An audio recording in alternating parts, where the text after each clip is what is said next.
My never say ma PENDREAM TV. PENDREAM TV there, osia dem yopo. With respect, I have not on this house floor been a primary source of what the president has said about his own party. The Minister of State, let's call for the Hansa. The audiovisual should bring back. I have never talked about Mr. President talking about Galamsey. What his own minister said that the president acknowledged that his party members are engaged in Galamsey. Then call them. Let's get the audiovisual. Get the audiovisual. I'm not a primary source of that. Your own minister said, Mr. President has acknowledged that some party members are involved in Galamsey. In any event, organized labor on May Day last year stated emphatically that Galamsey had gotten out of hand since NDC assumed office. Go and check on the internet. Organized labor said that boldly in its official statement on May Day.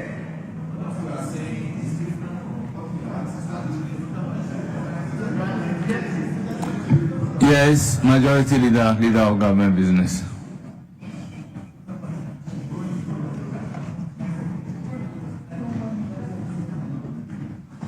Mr. Speaker, I think given the issues that have been raised about what the president said, it would be appropriate to quote the president verbatim. This is what the president said. Even when one party changes, those who were running some operation, who went to one party, will go to the next party and say, now that you have come and take over this operation and let's share. We too will be getting small. This is what we are doing. And so I don't kid myself that we don't have our own people involved. So this is in response. This is in response to a question asked.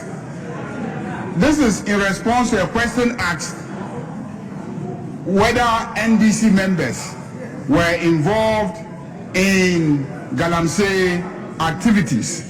And the president spoke about the tendency of people, when there's a change in government, to now approach those who are in government and try to recruit them to participate in Galamsey by handing over their equipment to them. But the president then said, despite that, he is very proud of his record so far in the fight against Galamsey, and went ahead to outline all the measures that have been implemented to deal with the problem of Galamsey. All the equipment that are held up at the port, which would have been out there in the forest, causing deforestation and polluting our water bodies, stand as evidence of the work that he has done. Clearing certain forests of illegal miners stand in testimony to the work that he has done.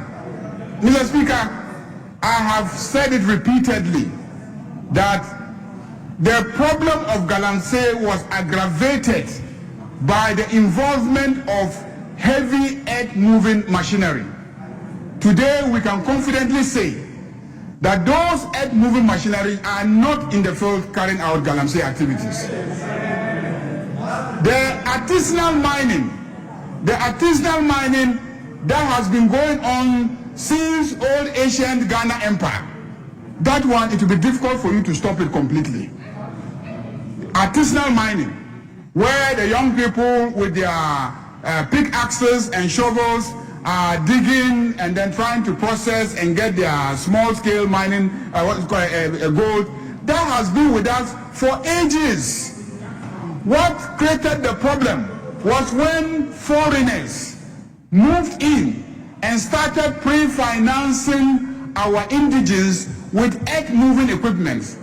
So what we needed to deal with was to take out those earth-moving equipment. But we cannot totally deprive those young people of the use of their labor in the way that they've done historically. As far back as when I was a law student, I recall being a research assistant to my lecturer who was proposing, the new small-scale mining laws. And I went to all the mining sites in this country.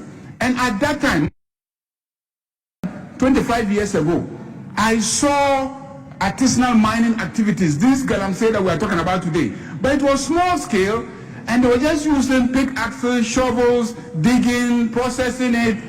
Some of the big mines today, they moved to those locations because of the activities of these artisanal miners. That's how they discovered that there was gold there. So this has been with us for a very long time. What was not with us was the huge excavators, huge dozers. And I know that a lot of it was financed by bigwigs in certain parties and certain governments. And that is not happening any longer. And that's why the president is proud of his record to say, look, I've done as much as I can. Why? In this same house we know. Say, this same house we know. People are being prosecuted in court today. They are being prosecuted in court today. So the evidence is manifest. So, Mr. Speaker, we are proud of our record in dealing with the issue of galamsey. And the president said, I'm not kidding myself. It's possible that my own party people are involved. But I'm doing a lot of work. It is true that you have a motion pending, and we have had some discussions, and we are hoping that early next week we can take the motion. I can assure you that this central bank governor is an excellent gentleman. I mean, within 1 year, you can see the stability that he has brought to the currency of this country. Within 1 year, you can see how diligently he has restored the integrity of the financial sector of this country. You can see how the banking sector has been revived. Interest rates have come down. And there's liquidity in the system. Mr. Speaker, I know many of you are being chased by your bank so that you can come and take loans. Because there's so much liquidity in the system. And the interest rates are low. So this central bank governor has done so well, and this side of the house is ready to debate his track record. We are ready to debate the track record of the central bank governor. We are very proud of it. As for Gold Board, it is our major achievement. The establishment of the Gold Board, the method by which we have convinced small-scale miners to sell the gold to government, and then we are able to build reserves that we have used to stabilize the currency. We are very proud of that track record. We are not saying that there will be no cost. There is always cost to progress. Progress costs some money. Success costs some money. Stability costs some money. So as for cost, there will be cost. And we are ready to debate that cost. Now, youth unemployment, yes. As for youth unemployment, it is a reality. The numbers that are applying for the recruitment into the security agencies is definitely a wake-up call. And as for what the World Bank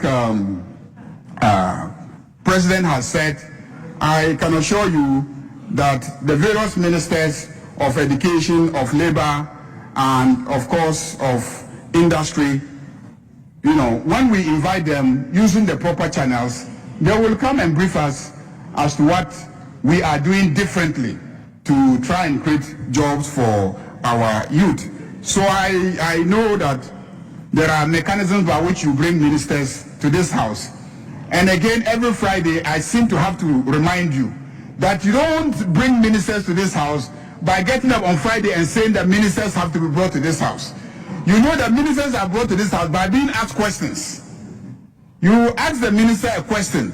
What are you doing to create employment for the youth of this country? And the minister will come and answer. You ask the minister for education, what are you doing to ensure that they acquire the relevant skills? The minister for education will come and then, answer. But you don't ask questions. Then on Friday, you will get up and say everything about unemployment. How are you helping the youth by just talking about unemployment? So, Mr. Speaker, ask the questions, and the ministers will come and answer. Mr. Speaker, on that note, let me thank the minority leader for raising these issues. We work as a team. The motion will be taken next week. And if you ask the relevant questions, we'll bring the ministers. And as for the Minister for Lands and Natural Resources, he is busy in the field solving the problem. And it is better for us to see manifestation of the solution on the ground than he just coming to make statements on the floor. And so I can assure you that work is being done. We are making a lot of progress. Galamsey is being fought effectively. And in addition to that, he's working very hard as acting environment minister to reclaim the areas that, you know, several years of digging has created across the country. So there is a serious program of reclamation going on.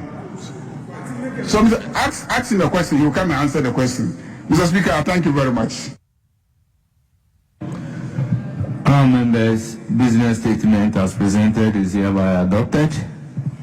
We then move to the next item. This, as Chinua Achebe said in his book in 1983, that what is the Achilles heel of their nation, Nigeria, by extension to Africa. And he said in his book that the problem is about leadership. The problem is about leadership.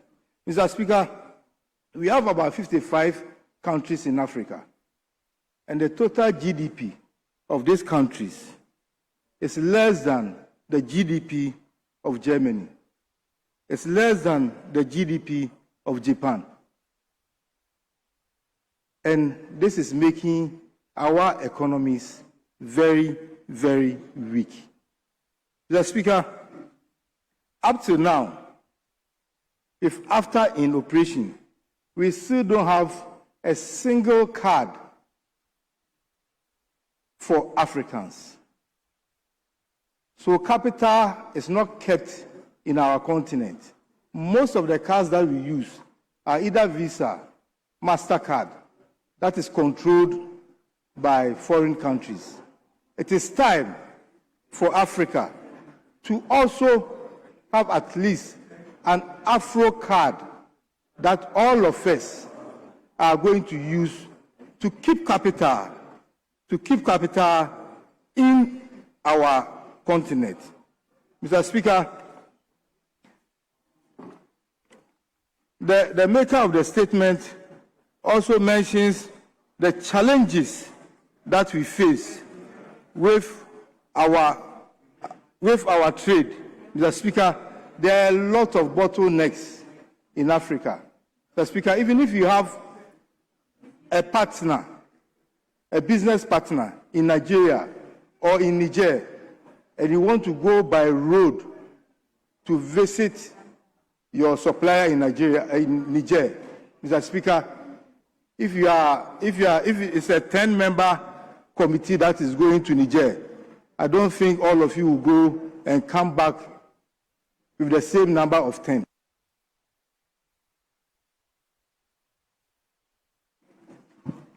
Yes, minority leadership. Speaker, thank you very much. Speaker, let me take this opportunity to commend Honorable Atta Issa, who's been a very forceful guy when it comes to issues of trade and finance. Speaker, AFTA is the most consequential economic development in post-independence Africa, and we are squandering whatever possibilities or opportunities we have with AFTA. So we got a single market of 1.4 billion people, a combined GDP of $3.4 trillion, and the potential to boost intra-African exports by 109%. These are not mere statistics, Speaker. We are not just here to cite them, but this is the mandate that AFTA has. And if we are able to put our efforts and resources together, intra-trade should be one of the very important things we should benefit as Africa. Speaker, secondly, we also need to break away from this colonial trap of raw material extraction. All we are noted for doing largely is that we give the raw materials, and then the raw materials are sent out there, and the kind of benefit we are supposed to get from the raw material production itself, we don't, because all we do is that we extract, send them out, and they turn out to be something that we rather go and buy. Because you can buy chocolate here in Ghana, and when you get to Skipo and buy the same size of chocolate, and the amount you end up paying, and even the taste of the chocolate, there's no way you can say that the one in Amsterdam largely is better than that of the one we are consuming and producing here. But what is happening? There is this understanding of this colonial thinking, and that everything we are getting should come from outside. And that is when it happens like that, then we believe that we are taking it from the right source. It's because somebody produces a certain medication here in Ghana, that medication is not seen as the best. Because first of all, you are even buying it very cheaply. There was a conversation yesterday about somebody buying some medication for massage, and that was 15 cedis, and the kind of work the medication did for the person. Just because the person bought it here in Ghana, originally didn't believe that that medication could be of a very stronger effect and the results could be better. And this is it. It's because we have not departed from that colonial thinking. The need for us to have solid industrialization and to know that even with that, there is a corresponding effect of creating jobs. Speaker, that is why we need after, and also to believe that the architecture now in place is for us to take advantage of same. Let us depart from always believing that the colonial master is the best person. Speaker, the digital trade and fintech are Africa's fastest growing economic frontier, and we are not prepared to take advantage of same. Speaker, my final one. There should be non-tariff barriers which are throttling African trade as surely as any tariff war. The economic cost, Speaker, of non-tariff barriers equivalent to an import tariff of 18%. Speaker, it rivals the damage done by the former tariff structures. Tariff liberalization without NTB reform is a half measure that delivers half the result. Speaker, this is the time to depart from the colonial culture, the time to believe that we should just not extract and send them away. We should make sure that we extract and make proper use of them, turn them into proper products. And the finishing. Speaker, that is always the problem. You can even have somebody do something very important and better in Ghana, but the person ends up, and the final product becomes some sort of product that you will not want to buy from the market. So let's take advantage and encourage the Ghanaian people and Africa as a whole to benefit from the arrangements of AFTA. Thank you very much, Mr. Speaker. Majority. Mr. Speaker, I will allow Professor Alido to speak. Please do. Thank you, Mr. Speaker, for giving me the opportunity to comment on the statement made by the Honorable Member of Parliament for Sanargu on trade facilitation within and among African countries, challenges, weaknesses, and the way forward.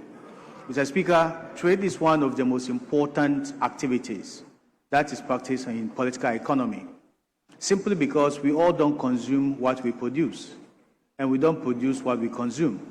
So to be able to make sure that people who consume what they don't produce and produce what they consume are able to get what they want through trade. Mr. Speaker, one of the most important contributing factors to job creation and economic growth is not just the volumes of trade that we are able to have, but who we trade with. Over the years, I think it has largely been the African country trading with global partners like the United States of America, the European Union, and China. And the volumes of money that is accrued from this particular trade always inure to the benefit of the developed economies rather than we, the developing economies. So it is very significant that Honorable Ataisa noted in his presentation that we have to find ways to deepen trade within the continent of Africa. That would have been a remarkable path towards economic growth within the continent. But Mr. Speaker, as he indicated, a lot of challenges still remain. And one of them includes our serious colonial ties. Largely, most African countries have colonial ties.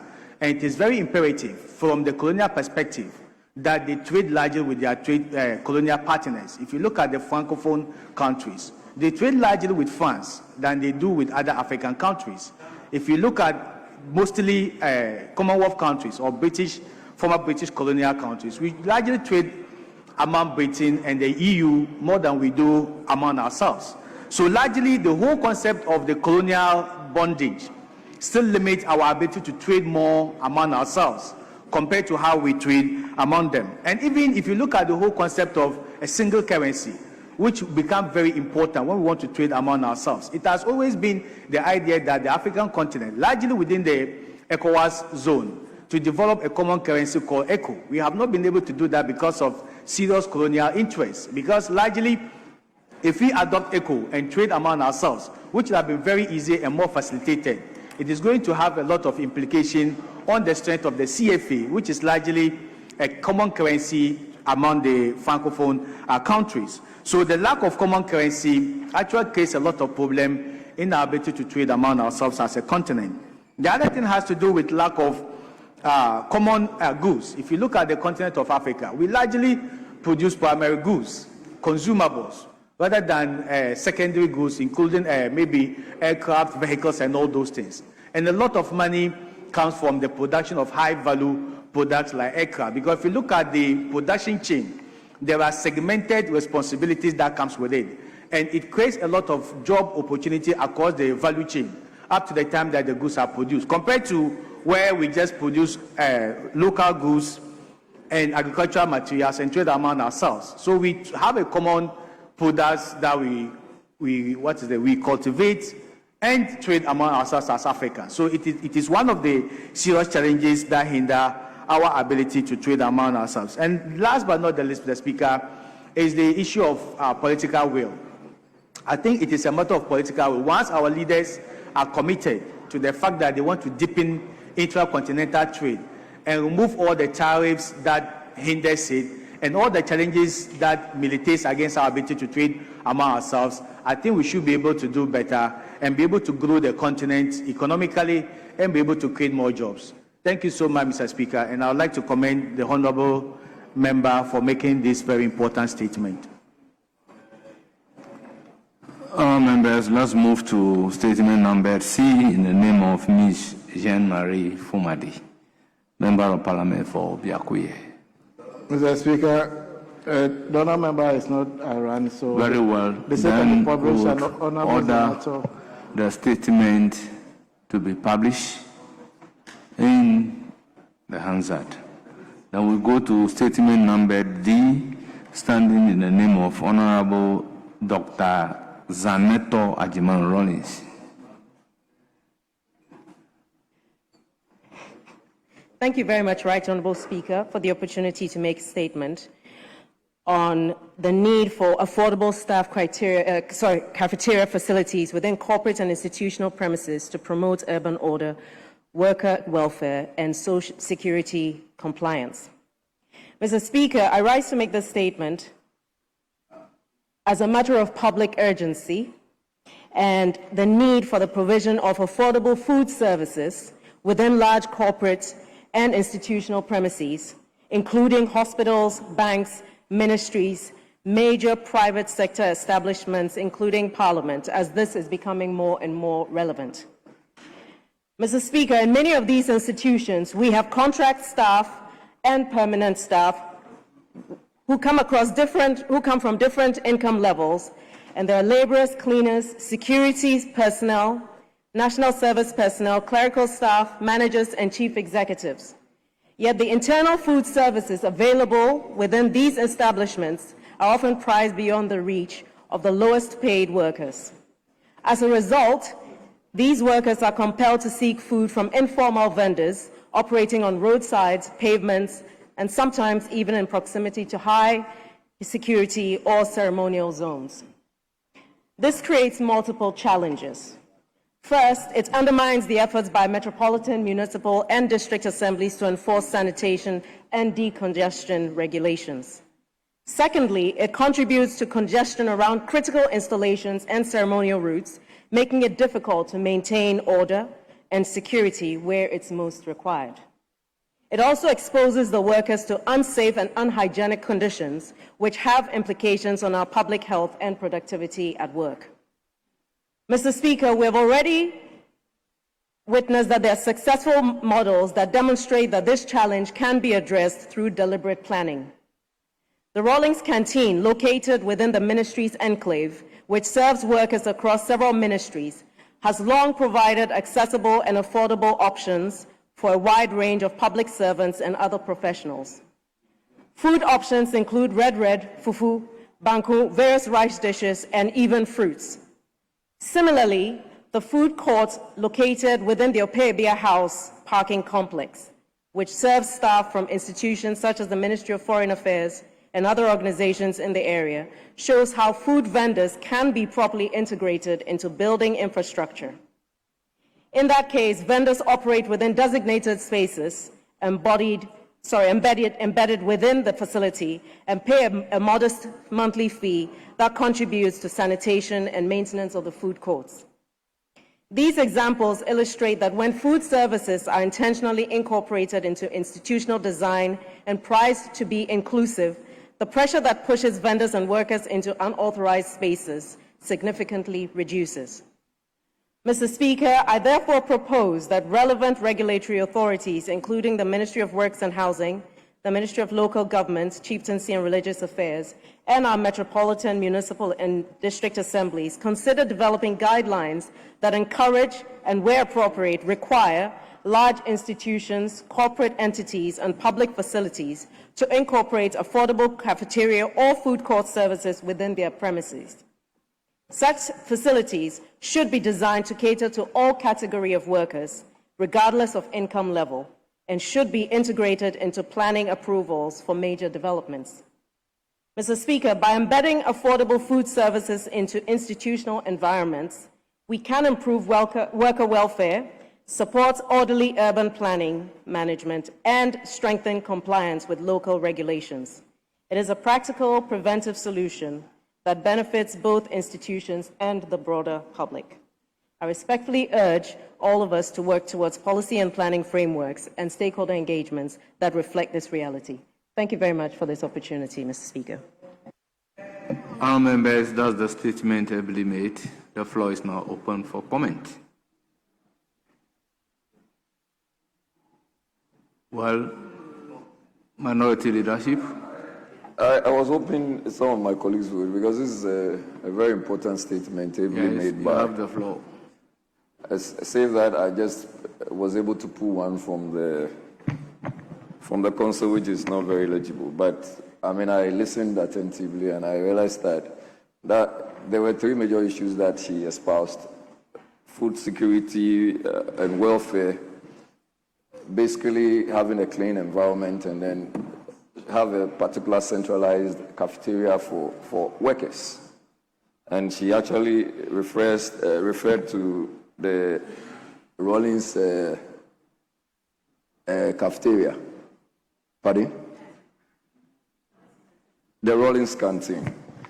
And so I'm sure she's taken up from where the father left off, propagating welfare of the people, the workers, and also ensuring that they get all this food at cheaper rates, very well, in a very sanitized environment, and the issues of hygiene, which is also very critical in this conversation. Because, Speaker, if you've worked around any of these central areas where you have most of the ministries, you realize that the sale of food is scattered all over the place. You do not even know if they go through any some requirements or some conditionalities, as in health officials going to check whether or not the food they are even selling, where they are buying the food stuff from to even come and cook are proper. And then even the cost of the cost of the food, how much these foods are sold for. And, Mr. Speaker, there is something that she may not have averted the mind to, but the issue of time. Because normally when they even have the time to eat, they are perhaps given an hour break. And if you may have to go to Usu, which is still part of a constituency, and go and wait and order from Papaya and any other institution, any food company or joint, you may end up spending all the time. And by the time that you are even expected to go and eat and come back, you would have succeeded doing other things rather than just waiting to eat. Because the time your food will be ready, then that's the time you may have to rush and come back. So people end up not even eating healthy. And apart from that, they don't get to buy the food at the cost that is cheaper. But if we are able to centralize these canteens or cafeterias and ensure that everything is sanitized, to ensure that those who are even serving are properly dressed and the foodstuff that are even bought before they are cooked are all in the right manner before served to these our workers within this centralized unit. Speaker, I think that would inure to the benefit of productivity. That will inure to the benefit of the staff now buying at a cheaper rate, the health of the staff or the person who is buying. And so let me take this opportunity to commend the maker of the statement that at least she's thinking of still propagating some of the very good deeds father left off, and to ensure that people who buy food at cheaper rates, they get very healthy food to eat, and then issues of productivity is also very much espoused. Thank you very much, Speaker, for this opportunity. Yes, majority. Mr. Speaker, thank you very much for the opportunity. And will you yield? No, this is a time for leadership. She didn't come at the right time. So we have more statements you can contribute. Very well. Mr. Speaker, let me commend the maker of the statement. Please, go ahead. Mr. Speaker, we all know per our standing orders, admissibility is in the hands of Mr. Speaker. So you did admit this statement. So let's start from home. Charity begins at home. Parliament. Job 600. We have a cafeteria. More than 10 years. It's not operating. So what are we talking about here?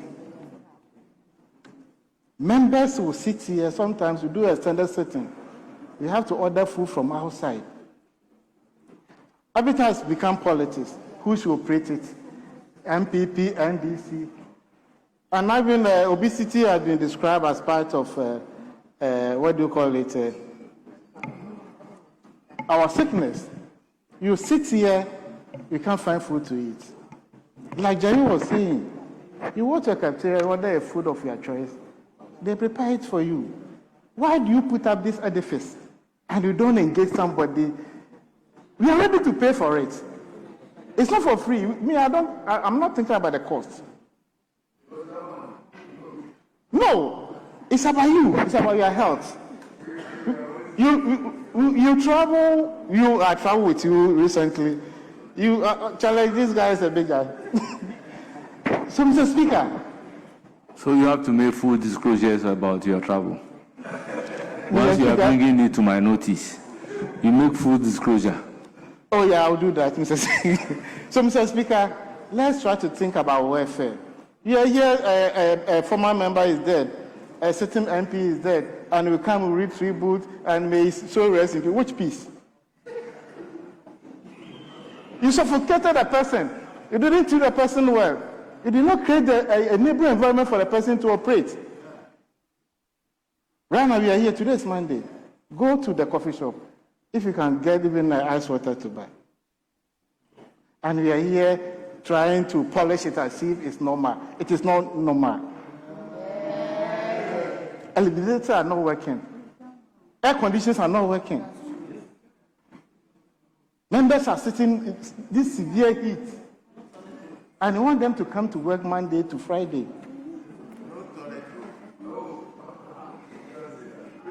Our members cannot go on demonstration. We can't complain. And you work for 48 months before your salary is determined. And when the public hear of it, MPs are taking ex gratia and they go mad. Which institution will engage somebody and the person will work for 48 months before his or her salary is determined? I was an operations manager for a bank. As soon as you engage, your salary is determined. Clothing allowance, Christmas bonuses. Every 2 weeks you are paid. Because they don't want to steal their money. So always resources are available before you. Common fund arrears, get fund arrears. You left it to come to Parliament. I didn't know the situation.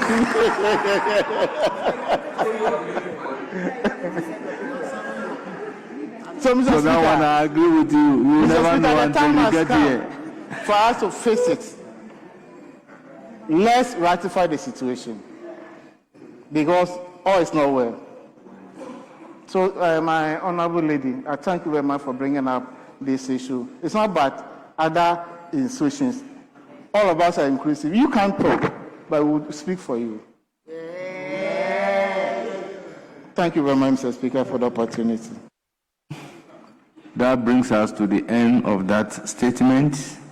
We now move to statement numbered E, standing in the name of Honorable Vincent Eko Asafua, Member of Parliament for Old Tafu.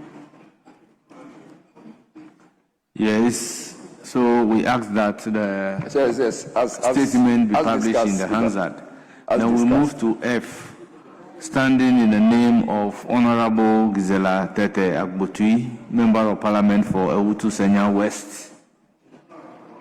Well, we also ask that that statement be published in the Hansard. Then we go to G, standing in the name of Honorable Desmond de Graft Petu.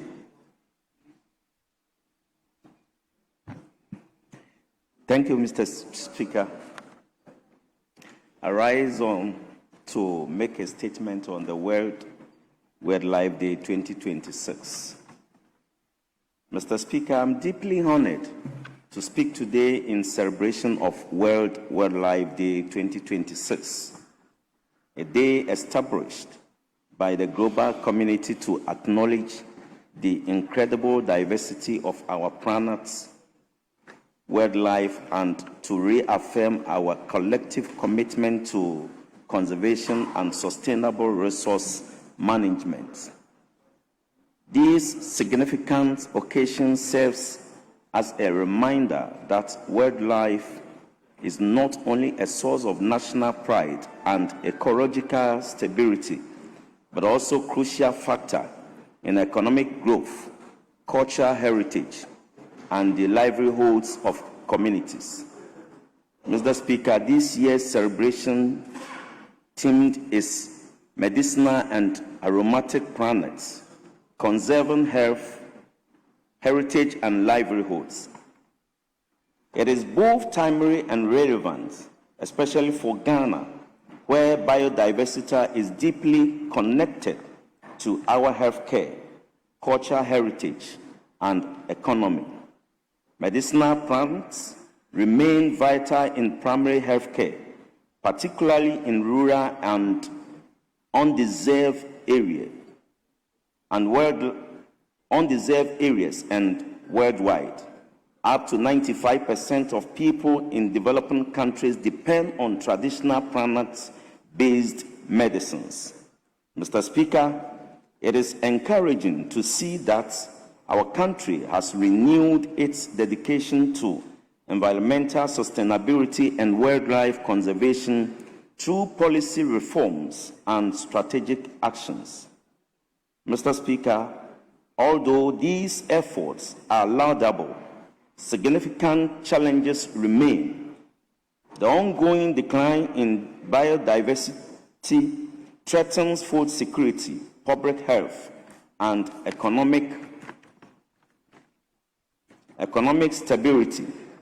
Safeguarding medicinal and aromatic plants is especially crucial as their loss would impact ecosystem and diminish traditional knowledge passed down through generation. Therefore, it is essential for us as the lawmakers to continue supporting policies that strengthen institutional capacity to enforce conservation efforts, provide sustainable livelihood options for communities near protected areas, promote research. PENDREAM TV now, so far so good. Say open online portal e Ghana. Nipa share, nipa follow, nipa comment here.